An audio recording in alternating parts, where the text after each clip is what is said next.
Good morning, everybody. Today, I'm here to tell you all about the Paladin class.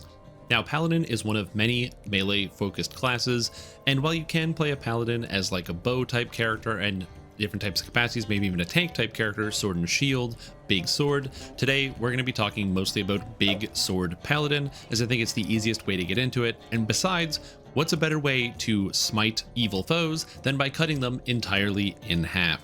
Now, Paladin is a relatively straightforward character, and it's really easy to play for a lot of different reasons, which we're going to get to in a bit. So let's get started. Starting off with the main stats of Paladin. Now, Paladin, as I mentioned before, is a pretty easy character to get started with because for the most part, strength is your main stat. Strength is how you hit people, it's how you deal damage, it's what you're going to want to stack up. However, you also need Constitution so you don't die, and technically there's two additional stats that Paladins need. Number one is Wisdom, as Paladins are spellcasters and they use their Wisdom to cast spells in DDO, unlike in modern D&D where they just use Charisma. So, Paladins will need a 14 Wisdom to cast all of their spells. However, if you're in a guild, which gives you a +2 bonus to all your stats when you have access to a guild ship, or you just get a Wisdom item by around like level 11, your character will have no problems with casting all of their spells. So this is very easy to manage. And then there's Charisma. Paladins actually get a huge amount of bonuses based on their Charisma, so getting more Charisma is important. We start with a 14 here, but again, as you level up, you're going to get more bonuses. Specifically, Paladins get to add their Charisma bonus to all of their saving throws. So while fighters have pretty low saving throws, and it's one of their huge weaknesses, Paladins get good saving throws pretty much the entire way through the game. Again, my character saves don't look amazing, but if you join a guild, you put on a charisma item, you drink a potion that gives you a bonus to charisma, and all of a sudden your saves are going to feel really, really strong. But that's not all. Charisma also feeds into several other Paladin abilities. Paladins can heal themselves with lay on hands, which is based off of their charisma, which is really nice, and Paladins get the attack Smite Evil. And Smite Evil allows them to increase their chance to hit based on their charisma. So again, Paladins, they got a lot of good charisma stuff, so it is an important element of the character. However, with the two-handed Paladin, strength is your most important stat. Now, when it comes to defensive-wise, Paladins are not very good at dodging stuff or getting out of the way. You have armor class, so you can avoid some damage taken, but it's all about this defensive stat right here, physical resistance rating. You just want to get hit, reduce the damage by a percentage, and then heal back up because you're a Paladin and you've got a lot of pretty good healing overall. So when it comes to focusing on your defensive stats, Paladins, again, you just want to get healing, and then, oh no, I took damage, well, lay on hands, and we keep going, we keep fighting. As far as the skills go for Paladin, they don't really need any of them for the most part. So the skills I recommend are Use Magic Device and Tumble. The reason to recommend these is Use Magic Device is a ability that lets you use magical weapons, or not magical weapons, magical items to give yourself buffs, which can be really nice, being able to teleport around, just a lot of really convenient effects. But also Tumble. Now, this character can't tumble because I am in fact wearing armor, but as you get higher levels, you get some dexterity items, or you get, again, I keep mentioning this ship buff thing, you get ship buffs, your character will be able to tumble really, really easily, and Tumble allows you to avoid a gigantic amount of damage. The rest of your skills really aren't that important. You don't need hiding, you don't need healing, you don't need any other stuff. Heal does give you a very, very minor bonus to your heal, like healing ability. So if you really want to, you could drop Tumble and take heal instead. I just don't recommend it. I think Tumble is going to serve you a lot better as you move forward into the future. Now let's talk feats with Paladin. Remember how I said Paladins are really straightforward and really simplistic? I mean it. For the most part, you just take the really straightforward combat feats. We're a two-handed fighter Paladin, so we're going with two-handed fighting right here. Now, if you want to play a sword and board Paladin, instead of taking two-handed fighting, that's right, you take sword and shield fighting. It's pretty straightforward and pretty easy, so you just kind of take your combat style and level it up with you. And remember, if you don't know what feats to take or any stats, the link for this build is in the description of the video, so you can go ahead and check it out there to have something to follow very easily. On top of that, we also take Power Attack. Power Attack is a stance that you turn on, and it gives you way more damage, but you have a slightly lower hit chance. But you don't care about that, because if they're evil, you can just use your smite to hit them anyway. You get a whole bunch of bonus and stats against evil, and as it turns out, we're fighting evil. So usually it's really, really powerful, and you don't have to worry about missing enemies. So this gives you a lot of extra damage for very little investment. Paladins are also really nice because they get a lot of free stuff. Paladins get an Aura of Courage, which gives a bonus to saves versus fear for them and all their friends. You also get an Aura of Good, which gives yourself and nearby allies bonuses to saves and armor class against specifically evil creatures, which actually gets better as you spend more points on this character. You get Divine Health, which makes you completely immune to disease and fear immunity, so you're immune to fear. Again, Paladins, it's just free. You know how fighters, they gotta worry about like, oh, I gotta make my will save against fear, or I'm a barbarian. What if I fail a disease check and I get mummy rot? Paladins, you just ignore all of that. Game mechanics, who cares? I click sword and I hit people. Lay on Hands is for healing yourself and others. The more charisma you get, the more this is going to heal, which is nice. In case one of your allies does get a disease, you can remove disease from them. And in fact, we can use this later for even more beneficial effects, which we'll talk about. Smite Evil, which is your attack. If you're a bow guy, you want to use Smite Evil range, but we're doing melee. And then we have Turn Undead. I'm not going to bore you with the mechanics of Turn Undead. Basically, you get the more charisma you have and you press this button, you can make enemies turn away from you in fear. The problem is you need astronomical stats for Turn Undead to feel good, and you only get this at level 4. You actually turn Undead as a level 1 cleric as a paladin, so you're actually 3 levels behind once you get this. So you're basically at your paladin level -3 when you're trying to turn Undead. Long story short, not going to explain the mechanics. Don't use Turn Undead on your first time playing Paladin. If you're playing pure Charisma Paladin with some other advanced stuff and you have insane Charisma, you can kind of turn Undead sometimes, but yeah, that's not going to be the norm. I'll tell you that much. Now, one of the things that Paladins also get is they get a religious feat. So there are several different religions that you can pick from. The religion I'm recommending is Follower of Onatar, which gives you access to Warhammers as a favored weapon. Favored weapons are a very important part of Paladin, as several of their abilities only work if you have a favored weapon. But you might notice, I'm not using a Warhammer. How am I going to get the favored weapon at Greatsword? We're going to talk about that in a little bit, but basically Paladins do get to add extra weapons to their favored weapon list based on some of the more popular and common weapons you're going to see around the game. Not every weapon, but several of them.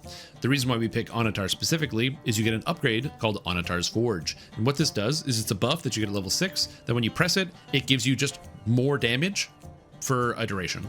And it just has a 10-minute cooldown. So 10 minutes is a pretty long cooldown, but it just means that just press it when you think you want more damage and you get some more damage. It's kind of cool. Additionally, there are feats called Child and Beloved of Faith. What these feats do is they give you extra damage and with your favorite weapons, which is one of the reasons why you want more favored weapons with Paladin, which again, we'll get into in a bit. As far as Paladin spells go, Paladins start earning spells at level 4, and then they get higher level spells as they go. I'll have a recommendation for which spells you want to be casting from in the build guide itself, but for the most part, you're picking up stuff like Bless. Maybe you're picking up either Cure or Lesser Restoration if you want to cast some cures on yourself. And as you get higher level, you basically just pick up all the good buff spells at the beginning of a fight. You cast all your buffs, and then you just run through bulldozing everything down. Paladins don't have amazing curing potential with spells. They do get some cure spells, but for the most part, you don't really have a lot of spell points unless you get a lot more wisdom or a spell point item. So overall, most of your healing is going to come from Lay on Hands, or you just take so little damage because you kind of shrug off all of the attacks. But we're also going to talk about how you can get more healing outside of just your magic in just a second here. And by just a second, I mean right now, because as I said, you might want to keep yourself alive on a Paladin, but you also might want to keep your teammates alive. So I'm going to show you a couple neat tricks on how to get some stuff for Paladin. So right now I'm in the harbor near the marketplace gate. And if I enter into the marketplace, I will be able to find myself to a couple different vendors. And one of the main vendors that I want to be able to show off to you guys is the wand vendor. I'm going to show you a little trick that might not be obvious to some players that are getting started with DDO. You see, wands have a use magic device check. So for example, this wand of Bear's Endurance, it has a 20% chance for me to activate it based on my use magic device. So I can't really use a wand of Bear's Endurance. It gives cool stats like bonus constitution, but again, it's hard for me to use. However, there's a little trick to this. If you can cast the spell, you can use the wand without having to make a check. And this is relevant because I'm a paladin. I can cast Cure Light Wounds. It's a paladin spell. So therefore, I can buy a Cure Light Wounds wand and have 50 casts of Cure Light Wounds for myself or any of the allies in my group. So if you're playing solo, you can heal yourself 50 times with one of these, and it's pretty cheap. Or you can heal other people in your group. So you can use this instead of actually using your spell point pool. However, as you get higher levels, you get better cures, and you can cast better cure wands. But you're going to notice here, look at this, Cure Moderate Wounds. It says Paladin can learn it. But I don't have Cure Moderate Wounds. If I look to my spell list, it's just not here. And that's because you get Cure Moderate Wounds at a higher level, but the game doesn't check if you can cast it now, it checks if you can cast it ever, which means As a Paladin, even as a level 7 Paladin, I get Cure Serious Wounds at level 14, which means I can cure a little bit of health at level 14, which is fine. More importantly, you can get a Cure Serious Wound wand at level 5, because the game just needs to know that I will be able to pay for it. It's like the bank, you know, you're taking a loan out here. The bank doesn't need to know that you can pay for it now. They just need to know that you will be able to pay for it. So you got to have some of that equity, right? It's basically just like that. So what we're doing here is you're able to use wands to heal yourself and your allies, which can be really, really nice. A lot of other characters have to rely on potions, but as a Paladin, wands let you be flexible. You can say, I wand me, or I can wand somebody else, which is nice. Now, specifically, there are some good potions you can buy as well. This guy will sell you all the resistance to elements potions. So if you find yourself getting obliterated by kobolds with lightning bolts or hobgoblins with fire damage, you can buy some resistance potions here and kind of use them to your advantage. Similarly, if you don't get a strength item at the beginning of the game, you can buy some bull strength potions to increase your strength so you do more damage. This won't stack with strength items that you have, but it's still pretty nice and pretty useful. And as I said before, if you want to get the upgraded wands and or upgraded potions, you can leave that vendor and head into House Durasco through the Northeast Market Gate. And then heading all the way down the street here, you're going to find yourself in the Feather Falls Apothecary once you kind of come around quite a few corners. Boom, right here, Feather Falls Apothecary. Inside this place, you can find several different vendors. Potion vendor right here, Quolish Wren, is nice because he will have even better potions. So you can buy yourself like potions of Cure Serious Wound if you want, or better potions like potions of Heroism, which is a really powerful buff, or haste potions, which increase your attack speed, which are really, really nice to have. But there's also a divine reagent vendor. Paladin spells do have spell components on some of them, so if you ever need to buy some spell components, you can buy them all here, which is nice. To know if a spell needs spell components, you just mouse over it. So for example, Bless doesn't say spell component, like our components, it doesn't say material, so we're all good, versus Protection from Evil, which has material component, powdered silver, omni spell dust. So you'd have to buy a component from that guy. However, if you want to buy special wands, instead, we need to go a little bit further up the street, kind of navigate around some of these trees here. And then instead, you can find yourself in the House of Wizardry. And inside the House of Wizardry, you take a hard left. There's a wand guy right here. And Mr. Gwillem Feathercrest can sell you Cure Serious Wounds wands as well, allowing you to cure even more. And these are minimum level 5. So again, even though Paladins get Cure Serious Wounds at level 14, you can get this at level 5 and be healing like a 14th level Paladin starting at level 5 as long as you can afford the cost of the wand. And by the time you get it, it's pretty good. Additionally, other great wands like Remove Blindness and Remove Curse to both remove them from yourself or other people. So Paladins, because they get access to spells, even if you don't have them yet, you can use some wands to really juice up your game experience. Now let's take a moment to talk a little bit about how attacks actually work in Dungeons & Dragons Online. So inside your inventory, you'll see your items that you have equipped, and you can see the item you currently have. So for me, I'm currently using the +2 starter greatsword because I made my character at level 7 and it gave me a starter item.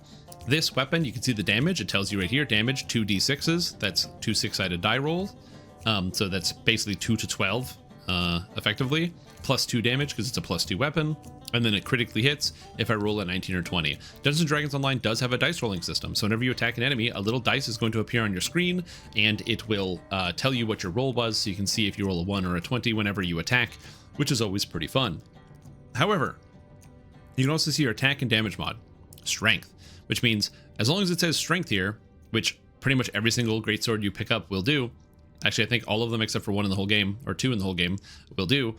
This means that your character can use strength, and you just got to stack up strength to get more damage. To know exactly how much, you find that in the inventory screen here.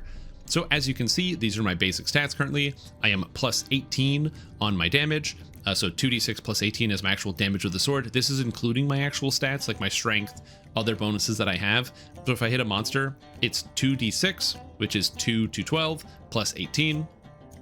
So effectively my damage is 10 to 30 every time I swing my no, it's more than +18, so it's 20 to 40 every time I swing my weapon. Not too bad. I'll take 20 to 40. That's pretty cool. But then, or 20 to 30. Yeah, 20 to 30 is how much damage you do. Math is hard. And then you have the attack bonus. This is your chance to beat an enemy's armor class. So for example, if my enemy has armor class 28, I get to roll my dice plus 23, and that determines whether I hit my enemy or not. It's a little bit more complicated than that, but that's pretty much all you need to know for the basics. So if you're missing enemies, you want to raise his attack bonus. And you can raise the attack bonus by either getting more strength or items that have the text accuracy on them. Items that say accuracy. So for example, you might get a magical item that gives you accuracy, and that will increase your attack bonus. Similarly, to get more damage, you're looking for items that literally say damage or deadly. That's the damage stat on your weapon. Also, getting better, higher level weapons will help you out as well. Now, there's a couple other elements. I mentioned the power attack. If I press power attack here, it's going to reduce my hit chance by 5, but watch what happens to my damage. I lose 5 hit chance, I go down to 18, but my damage goes up to 28. So you trade 5 hit chance for 10 damage, doubling the actual damage increase, making it a huge impact on your damage. So as I move forward inside of this adventure, even though my character has lost some of the damage technically, or some of the hit chance, it doesn't matter as much when you hit enemies and you're kind of killing them in one hit. Who cares if you're losing a little bit of chance to hit when the enemies just go whoop and just fall over dead instantaneously. Being able to be one shot is really nice. Now, as a paladin, as a melee character, you get an extra bonus here, which is strike through. My character, because I'm using a two-handed weapon, is actually able to hit multiple targets at the same time, and that's one of the benefits of having a two-handed weapon. So it's not really here. I gotta go find enemies that are kind of together. Need 2 enemies. Are these enemies going to be together? These zombies, are they getting up? Perfect. The two-handed fighting feats give you access to strike through, so I can hit multiple targets. So if I swing my weapon, you'll notice I hit 2 zombies at the same time. You can always check your strike through chance in this little plus tab, so you can see it under melee combat here. And my strike through chance is 115%, which means I always hit 2 enemies every time I click my weapon because I have a big two-handed sword. And then I can get 15% chance to hit 3 enemies. So every time you click, maybe you hit 3 enemies, which is kind of cool. And as you level up, you're going to get more of these two-handed fighting feats. And these two-handed fighting feats is where you're getting the majority of your strike through. Again, additionally, if you want to use any of your combat abilities, for example, Smite Evil, I can walk up to this archer and go, "Have at thee, archer," and smite. And I literally rolled a 1 when I was explaining the smite, so that's cool. But you can smite him, in theory, "Have at thee, fool," and he dies. Smites also allow you to add double your paladin level to your damage, so not only do you increase your hit chance, but it also gives you a huge chunk of damage. Now I'm going to skip ahead a tiny bit. In the enhancement tree, I'm going to recommend that you take an ability called Exalted Smite. What Exalted Smite does is it's like regular Smite, but better in 2 ways. Not only does it increase the amount of damage you do, so it's just a better version of Smite, but this version of Exalted Smite with the same animation is actually a frontal cleave. When you press Exalted Smite, it hits all the monsters in front of you, making it one of your best buttons. When you first get it, you might be confused when you start using Exalted Smite and not really understand it, but I promise you, 1 quest with Exalted Smite and you're going to fall absolutely in love and be like, oh, this is good. Because again, you might think to yourself, oh, if I have strike through, why would I care about having a cleave attack? And the answer is, sometimes you get surrounded. And when you get surrounded by like 15 guys, it's really nice to be able to hit them all at the same time. So that's what you're going to be focusing on here. And there's another element to this, which is taking damage. Make sure as you level up, you're taking your feats that you get out of your character sheet and putting them down. So because I took some damage, I can now cast my Lay on Hands, boom, heal myself by a little bit of health, and we are back on it and ready to keep fighting in fighting form. Now, your adventures might get more difficult and more challenging as you go forward. So one of the things you might want to do is start hiring hirelings to help you on your adventure. Hirelings are basically NPC characters that can help you either deal damage, maybe heal you, or take care of other situations. So as you're playing, I recommend you buy either a cleric or a favored soul hireling at your level, and then you can just summon them. They don't reduce the XP that you gain or anything. You also don't have to give them anything. It just costs like a little bit of money and you get to play around with them for an hour. And hirelings are insanely useful. They will get you out of binds. If you get disease, they'll just remove it. If you get a curse, they'll just remove it, and they'll heal you back up to full, which is really, really nice. Just pay attention before you buy a hireling, read the description, because for example, hirelings might say, like Laerthor here, while he may have some rough edges, Laerthor is a competent healer in a pinch. That means Laerthor is going to heal you. He's going to try to heal you to the best of his ability. By contrast, if I mouse over Nimeth Celebel, the favorite soul hireling, favorite souls are also healers, it says, arrogant even towards her allies at times, Nimeth is nevertheless a potent spellcasting threat. Nimeth will not heal you, because she's busy. She's busy burning people with holy fire. So if you find that your character sucks, you haven't found the best gear, instead of maybe hiring a healer hireling, just get Nimeth, and she'll take care of the quest for you.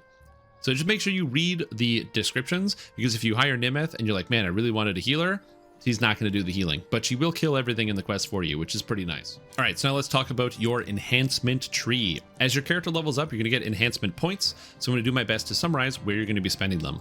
First of all, there's the Vanguard tree. This is a shield-based tree, which is all about actually hitting people with your shield. So you actually make shield bashes for free. You don't have to shield bash, you just attack with your weapon, and then you slam with your shield for free. It's really cool, very powerful, and it's not what we're using for this build because it's way weaker than what we're going to do. So goodbye shield, don't even worry about it. The Vanguard is interesting if you want, or if you're interested in Vanguard characters. On my channel, I have many Vanguard builds, but for getting started, Vanguard is a lot worse on Paladin than it is on Fighter. It's much better on Fighter at the beginning, so if you're interested in that, there is the Fighter Beginner Basics, which actually uses Vanguard quite heavily.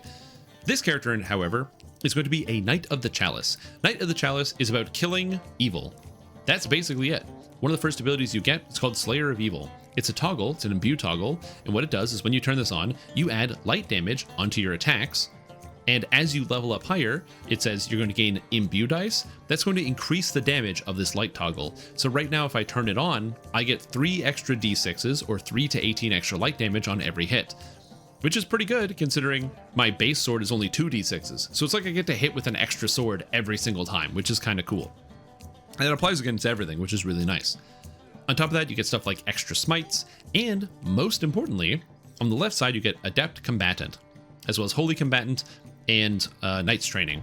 What these do is they increase your favored weapons. So this is what I was talking about before, where you only get like a favorite weapon based on your religion. Paladins can get extra favorite weapons here. With Adept Combatant, you get Longsword, Battle Axe, Heavy Mace, Morningstar, and Warhammer as favored weapons, and Holy Combatant here gives you Greatsword.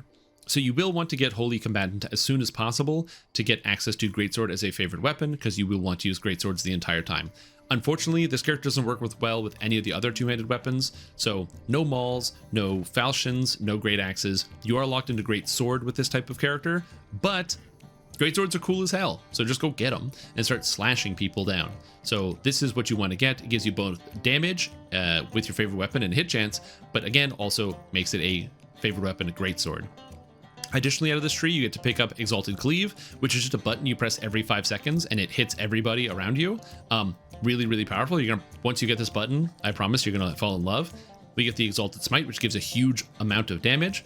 You just get more damage on your weapons. You get Censure Demons, which is when you roll a 20, you stun Chaotic Evil Outsiders, which gets upgraded to, it's just all chaotic or evil outsiders. If you roll a 20, you just stun them. And by the way, there's a lot of chaotic and evil outsiders. Demons, devils, more stuff. There's so many demons and devils in this game. As it turns out, being able to instantly stun them with no save, they just get stunned is really, really nice. Knights of the Chalice also get a huge amount of healing amplification, which means you get healed for more.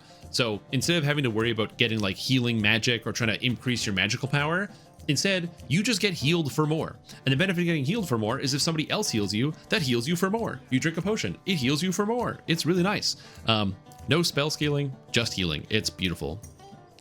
And the last two top pieces, we get an ability called Ascendancy, which makes it that as you attack the big evil bads, undead and evil outsiders, you get more damage. So the more you attack the more dangerous enemies, the more damage you get, which is good. And this ability, Holy Retribution. And Holy Retribution is a cool spell. Well, it's not a spell, it's an attack. Every 30 seconds, you do a 360 melee attack, and if an enemy is evil and they have a less than 1,000 health, they die. Cool, huh? Guess what? You get that at 12. And as you continue to level up, if the enemy has more health, they only have a chance to die. So if they have between 5,000 and 1,000 HP, they have a 50% chance. And if they have over 5,000, they have a 33% chance. But as it turns out, pressing a button to kill a bunch of monsters, when there's a whole bunch of goons in front of you and you just instantly delete them from the world with Holy Retribution, it feels really good. Then the other half of this character is the Sacred Defender tree. Now, Sacred Defender is a big tank tree, but fortunately we're going to be using it for all of the kind of fill in the spots and make your character feel really tanky. Remember when I said you're just going to shrug off damage? That's where we're going to do that here. First of all, Sacred Defender gives you access to extra lay on hands, which is good for more healing. On top of that, you get this ability here called Sacred Defense. Sacred Defense is a stance that prevents you from raging, but when you turn it on, it increases your physical and magical resistance rating. These are the things that just reduce the amount of damage you take. So if I take this out of my enhancement tree, you'll notice when I turn it on, boop, I gain more physical and magical resistance rating. So now I'm already mitigating 28% of damage. I just ignore 28% of damage on physical attacks and 20% of damage on magical attacks. That's awesome. So I don't need to dodge fireballs. I can just get hit by them and take less damage and then heal up later. But as we go further into the tree, you're going to get more and more and more tankiness. You get to pick up Sacred Armor Mastery, so you can get more of your dex bonus applying to your armor, so you can get some dex stats if you want, as well as being able to dodge better in armor. You also get this Bulwark aura, which gives you and all your friends even more armor. You get Resistance aura, which gives you and all your friends more saving throws, because that's your aura around your character. We pick up Sacred Defense, which, remember when I said this is a tank tree? Screw it, let's get a bunch of Strength. That sounds kind of good. You get to pick up Strength, you pick up Constitution, you get Movement Speed, so that way, even though you're wearing full plate armor and you have a giant sword, you move faster than everybody else. You're charging front line, going all the way to the back, killing the evil shamans and other dangerous monsters that happen to be out there. And along the way, you get something cool, Redemption. You get the ability to cast Raise Dead, which is kind of sick. So as a paladin, you get the ability to raise the dead as a spell. You can buy scrolls and stuff, but they're expensive. So this lets you do that automatically, as well as picking up even more hit points, even more physical resistance rating. Your character just becomes super tanky, gets tons of healing, and is very, very, very strong. On this build, you take a little bit into the human tree. The human tree is all about being versatile, and you mostly just take the extra incoming healing here. So all told, this character actually doubles the amount of health that it gets from healing. 20% here, 60% here, and 25% for 105% increased healing you get from everybody. Yourself, your potions, your wands, your friends, everybody heals you more, and that's why Paladin is pretty straightforward. You get into the party, and you go, Cleave, Exalted Smite, Holy Retribution. Then you're waiting. Do I have anything to do? No? Click, click, click, click, click. Okay, one's off. One of the buttons off cooldown. Click the button, and everything just dies. It's fantastic. The last thing I want to mention here is something called a Trance. This is Divine Might. What this ability does is a short duration buff that gives you a bonus to your attack and damage based on your charisma. So the more charisma you get, it actually feeds into your attacks. At the beginning, it's a little hard to use this ability, but as you get to the higher levels, and once you get like an item that gives you plus 14 to your charisma, and your charisma is now 20, 30, 40, 50, at that point, being able to add your charisma on top of your strength is really nice, and it's a lot of extra damage, and it's actually one of the best things about playing Paladin. It's crazy at the beginning, you see all these other spells, you're like, dang, this stuff is cool. You know, I get the instant kill, but at the end game, this button is actually the best button in the whole game. So people bend over backwards to try to get one of these. It's very, very good, and Paladins get it as well. So if you ever get the chance, if you're really digging deep and you go all the way in, you'll still start to fall in love with Divine Might. At the beginning, it's a bit expensive to use, but once you get to high levels, it's not. And last but not least, let's go over the feat order here and the level order, just so you have a good idea about what's going on. For starters, we're starting our stats like this with 18 strength, 14 con, 12 wisdom, and 14 charisma.